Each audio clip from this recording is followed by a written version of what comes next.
ମାନେ ଆଜି ଜାଗର ପାଇଁ ଭୁବନେଶ୍ୱର ଲିଙ୍ଗରାଜଙ୍କ ପାଖରେ ପ୍ରସ୍ତୁତି ପର୍ବ ଆରମ୍ଭ ହୋଇଛି।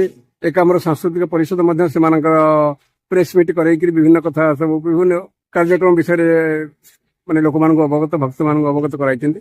କଣ କହିବେ ଆପଣମାନଙ୍କର କଣ ଯୋଜନା ଅଛି କି କିଛି ଏ ବିଷୟରେ? ତ ପ୍ରଭୁ ମହାପ୍ରଭୁ ଲିଙ୍ଗରାଜଙ୍କ ପାଖରେ ଯେଉଁ ଜାଗର ମହାଶିବରାତ୍ରି ନୀତିକାନ୍ତି ପାଳନ କରାଯିବ ରବିବାର ଦିନ 15 ତାରିଖ ଦିନ, ସେଇ ହିସାବରେ ଆମର ମହାନଗରରେ ବିଶ୍ୱ ହିନ୍ଦୁ ପରିଷଦ ତରଫରୁ ଆମେ କିଛି ସେବା କାର୍ଯ୍ୟ ହାତକୁ ନେଇଛୁ ଏବଂ ଆମର ଯୁବକ ଭାଇମାନେ ଏବଂ ଦଳର କର୍ମୀମାନେ ଯେଉଁମାନେ ଭିତରେ ସ୍ୱାସ୍ଥ୍ୟଗତ ଦୃଷ୍ଟିରୁ ମାନେ ପୀଡ଼ିତ ହେଇଯିବେ ସେମାନଙ୍କୁ ଷ୍ଟ୍ରେଚରରେ ଆଣିବା ବ୍ୟବସ୍ଥା ମଧ୍ୟ ଆମେ ସେ ସେବା କରିବା ପାଇଁ ମିଳିଛି ଏବଂ ପାଣି ସିଞ୍ଚନ କରିବା ପାଇଁ ମଧ୍ୟ ବାହ୍ୟ ଦେଶରେ ଆମକୁ ମିଳିଛି ଏବଂ ଆମେ କଣା ପାଣି ମଧ୍ୟ ବଣ୍ଟନ କରିବୁ ଏବଂ କ୍ରାଉଡ୍ କଣ୍ଟ୍ରୋଲ କରିବୁ।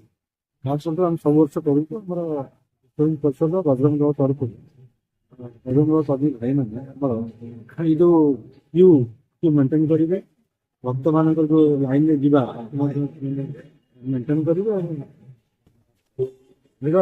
ତାକୁ ନିୟନ୍ତ୍ରଣ କରିବା ପାଇଁ ପୋଲିସ ଭାଇମାନଙ୍କ ସହିତ ସହଯୋଗରେ କାମ କରିବେ।